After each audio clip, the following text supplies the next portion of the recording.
Well guys, the zucchini and yellow squash are rolling in with, yes, incredible speed. And today I just wanted to show you guys a few quick ways that we can preserve some of this squash to enjoy later on in the year. So here's some zucchini. I also have the Palermis. I need to look that up. But this light green zucchini.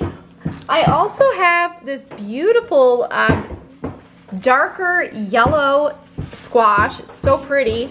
But we have got a lot of things to use up. And so I just wanted to show you a few ways that you can use some of the abundance of your garden. Alright, so you are going to want to wash your squash. Does that rhyme? Wash your squash. I don't know why that sounds funny to me. I've been dealing with too many vegetables, and wash your squash is making me laugh. Alright, let's work first on the yellow squash. So what I'm wanting to do is simply you're going to cut off the top and the bottom, and then we're going to cut it in half. We tried some yellow squash on the grill yesterday, and I highly recommend it. Basically, I just cut it like real thin in strips, and then just put some oil, salt, and pepper on there, and laid it on tin foil on the grill, and it was done within a short amount of time, and it was so delicious. It just totally changed the flavor of it, even though it was a propane grill. And the taste was just amazing. So what I'm going to be doing with some of this squash is that I'm going to be flash freezing it. And this can be used later on for things like soups and sauteing and just all the things. Very simple to use. Alright, so what I'm going to do is I'm just going to take the middle here and I'm going to just scoop it out. Canning the seed, or freezing the seeds is just kind of eh. You don't really want to do that. This can be pureed. Yeah, just use any way you would use squash. You can also like make stuffed squash, which is highly good. You bake it in the oven, and you would take these seeds out like I'm doing, and then just put like cheese in the middle and seasonings, and they're really tasty like that as well. Like squash boats or zucchini boats. In fact, I'm giving myself some good ideas, and maybe that's some things I need to be making soon.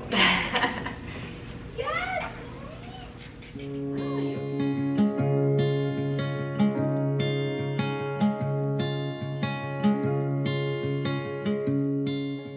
Now all you're going to do is just slice this. Slice, slice, slice, slice. You're just going to make these nice little half circles. If you had a baby or a toddler, this would be excellent to pull out and then puree for baby food. I definitely did that when mine were younger. Or you can even cook it and then puree it and freeze it. Either way, but this is one way that you can preserve the squash and use later for your little one. Alright, so for the frozen squash, you're just going to take it and put it on a pan. And then what we'll do is freeze it for a few hours. And then I can just stick it into Ziplocs and pop it into the freezer. If you had a food saver, you can also use that. Basically, you're just going to want to suck, you know, as much air out of the bag as you can, and then just put it in the freezer. So I have cut a whole bunch of yellow squash in half, and scooped out the middles, and I'm going to be cutting them wider than the first ones that I flash froze. Now I could have done those ones wider as well, but what I want to do is can these, and I just can them in either pint or quart size jars. Since everybody, I don't know, there's only a few of us in the house that are really like the yellow squash and zucchini, so I've done them in quarts, and I don't mind to do them in quarts. They're really good to add to soup and things like that. But I also like the pint size because it's just a little bit more of a manageable size for just a few people. But you'll cut them in these slices here, and then we'll pack our jars and add some salt, and they do pressure can, very similar to green beans, for about 25 minutes in the pressure canner.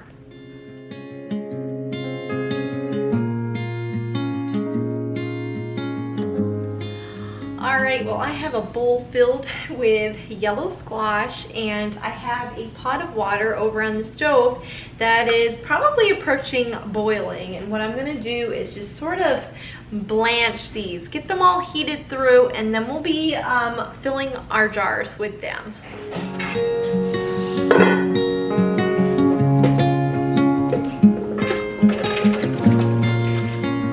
Okay, here's what it's looking like.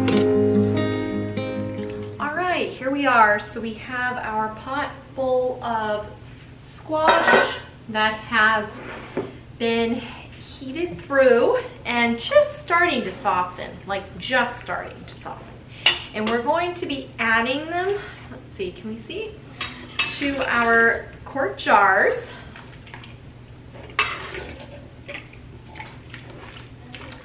Another great way to use this squash is in squash casserole. Instead of just having it in the summer, now you can have it whenever you want, all winter long, because you have preserved your squash. So that's a lot of fun too. You just open up a jar of this, and you know, you'll mix it with whatever, however you would make your squash casserole, your favorite way to do that. A lot of people will do like a cream of soup, or mix it with butter and cracker crumbs. Yeah, like I said, there's just a lot of different ways and styles to make that.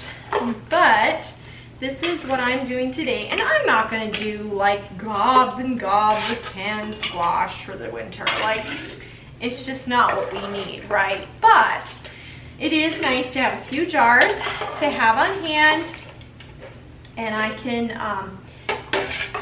enjoy it when I want to. So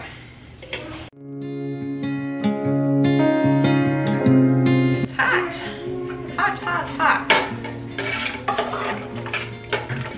All right, will I get one more jar out of this? That's to be determined.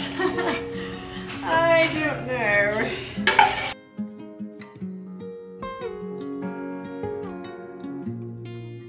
I think what I'll do is just transfer the contents of this jar into a pint-sized jar. Whoops! Did I hurt anything? Good, I didn't. Okay. Because I definitely can fit it into a pint, but I don't think we're gonna make another quart, which is fine. I'm actually gonna take this 1 quart, and I had a bunch of green beans that I was canning, and I don't need quite all of them for supper tonight. So what I'm gonna do is just put, I'll just can a jar of green beans along with these, because they're actually processing at the same pound pressure and for the same amount of time too, so it's perfect. I'll just pop a jar of green beans in with these. I'll just need to boil a little bit more water to put with the green beans, because I don't want squash water, right? Okay, so what we're gonna do is just ladle in some water. You just want to bring it to that 1-inch head space above your jars there. Here we go.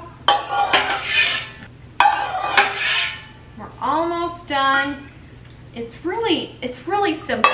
You know, canning does not need to be that hard. It's mainly you being comfortable with the process. Our next step for the squash is just going to be to put a teaspoon of salt into each jar.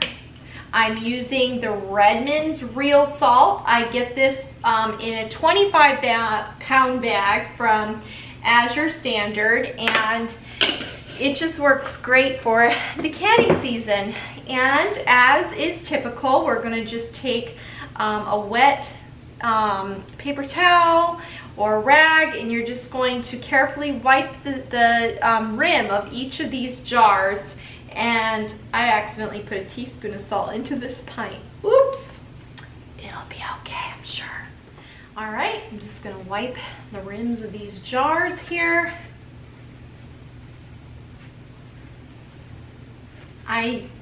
You can use a paper towel dipped in vinegar. You can use a dry paper towel. The main thing is you want absolutely no debris of any kind, any particles on the rim here, because you don't want anything to keep your jar from sealing after all that hard work that you've put into canning. Which, quite honestly, was this all that hard? I think so many times canning is viewed as such a difficult thing to do, and really it's just knowing the process, and it's really not all that hard. Okay, I need some of the rings.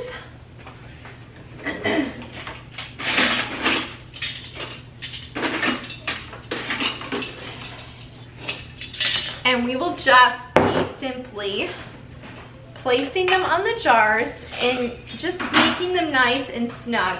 You do not need these to be desperately tight, because that can actually pop your seal. You just want it nice and snug. Not too tight, not too loose. I know that's real specific, right? But in other words, I'm not straining to get a tight grip on these things. It's just a nice, easy tighten. All right, now I do have 1 jar of green beans. I'm going to be adding that 1 teaspoon of salt to.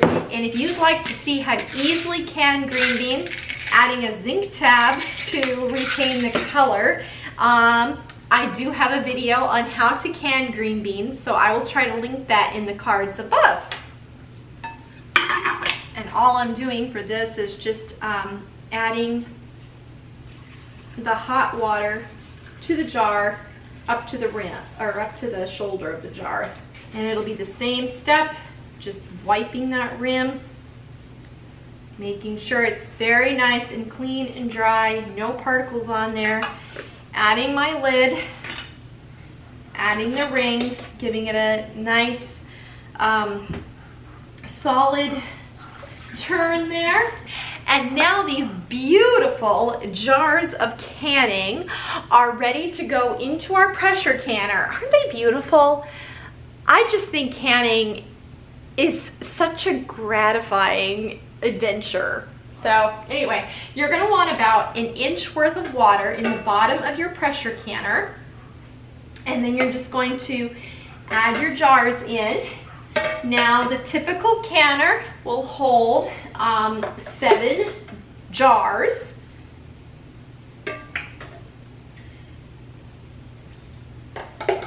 I think I'm going to put our little tiny pint right there in the middle.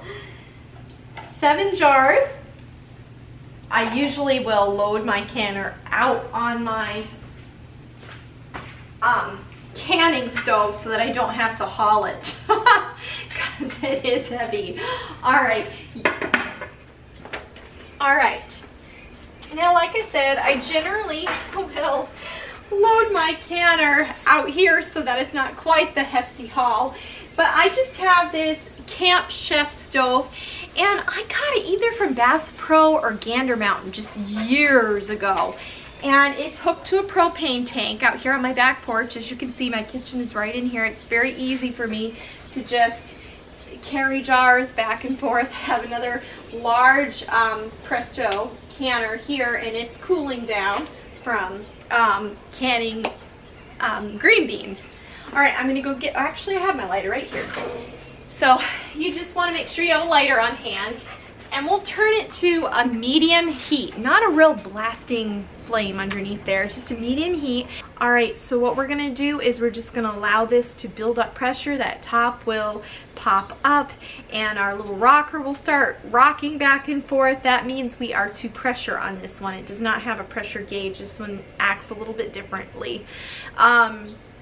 We will be processing it, since we have mostly quarts, we'll be processing it for the longer amount of time, which would be 30 minutes. For pints, all you need is 25 minutes for the squash. Green beans are 25 minutes, but that's a different video that I promise is linked for you guys to be able to watch. But we will allow this to process for 30 minutes, after which we'll turn off the heat, allow it to come down.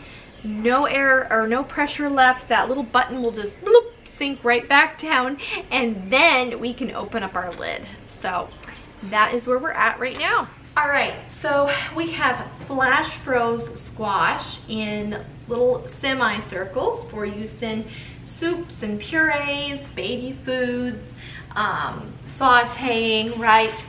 We have pressure canned squash, and now I'm going to show you an easy way to preserve, to where you can use this later for baked goods. Things like, I'm sure you've all heard of zucchini bread. Well, you can also make yellow squash bread.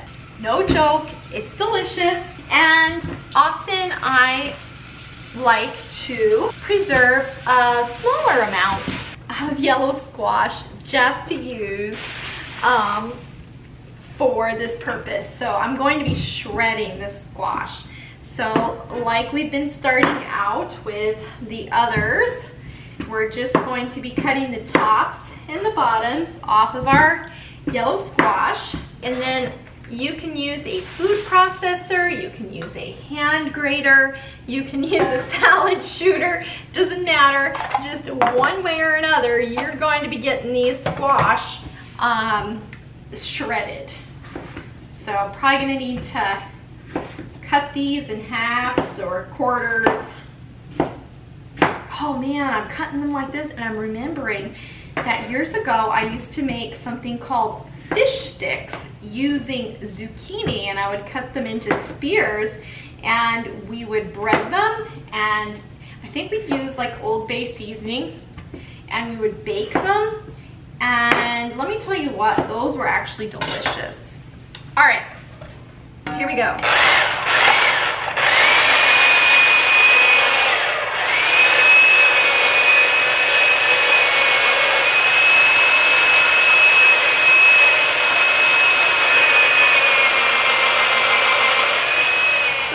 Now that I have all of my yellow squash nice and grated, I'm going to want to take my freezer quart bags. I really want to emphasize freezer quart bags because these are a thicker bag. You're not going to have so much freezer burning if you use the proper bag for the freezer instead of just a storage bag. So what I'm going to be doing is actually freezing these in 2-cup portions, because 2 cups is generally what your recipe will call for.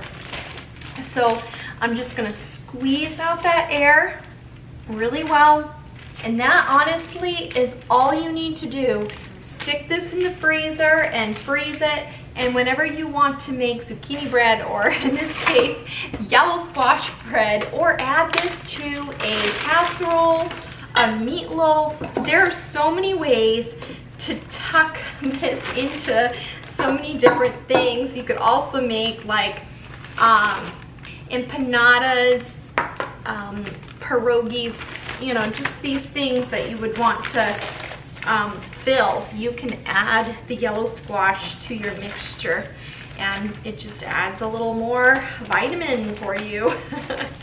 All right, I am going to do, I think, another squash just so that I have another 2-cup portion for the freezer.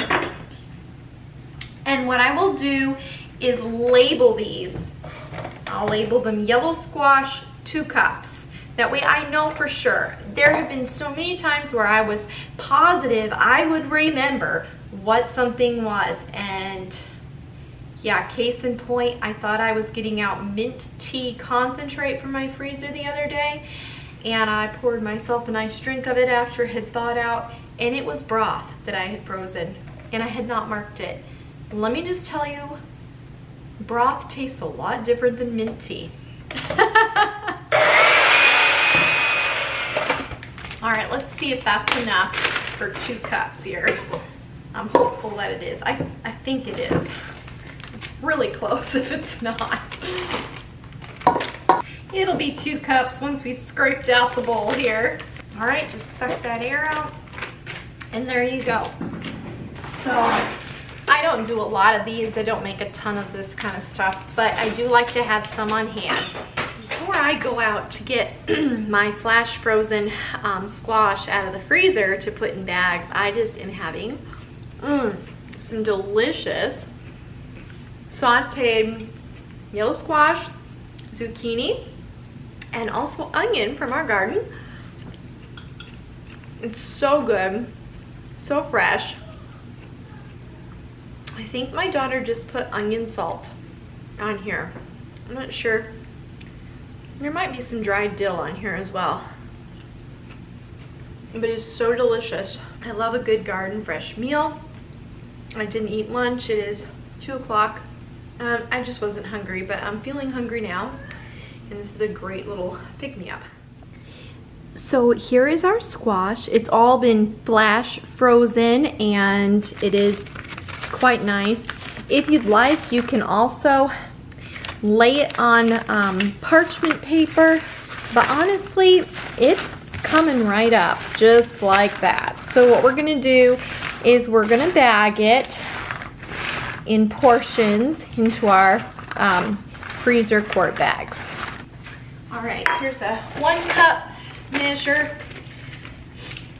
And I just want to work quickly because I don't want these thawing out. I really want them to stay frozen. And they just look so good. It's so bright and orange, yellow I mean. And I think I'll freeze them about like that. You just want to make sure the air is out of them. Like I said, if you have a food processor, no, a food saver,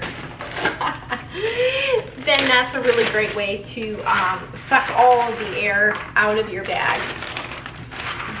I'm finding this is easier than the 1 cup, so I'm just going to be tossing them here into my bag and popping these in the freezer. You can do as many of these as you guys want to do for your freezer storage. And as soon as our squash is done processing, I will show you that. In the meantime, you've got a whole bunch of ways that you can take care of that squash that's coming out of your garden. Hopefully, right? Look at that. Isn't that beautiful? It just looks so nice.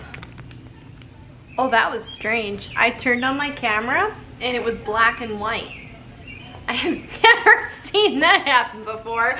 All right, guys, this is just about wrapping up our squash video. Our squash is done. I'm gonna go grab it out of the canner.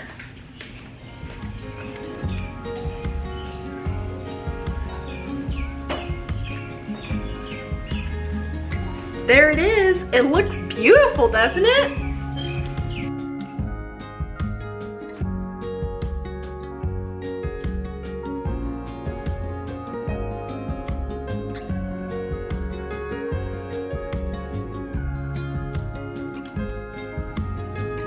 All right, guys, there is our yellow squash all canned. Isn't that beautiful? sneak peek there, the green beans. If you've missed that video, y'all can go watch that. I hope this has been very helpful for you all.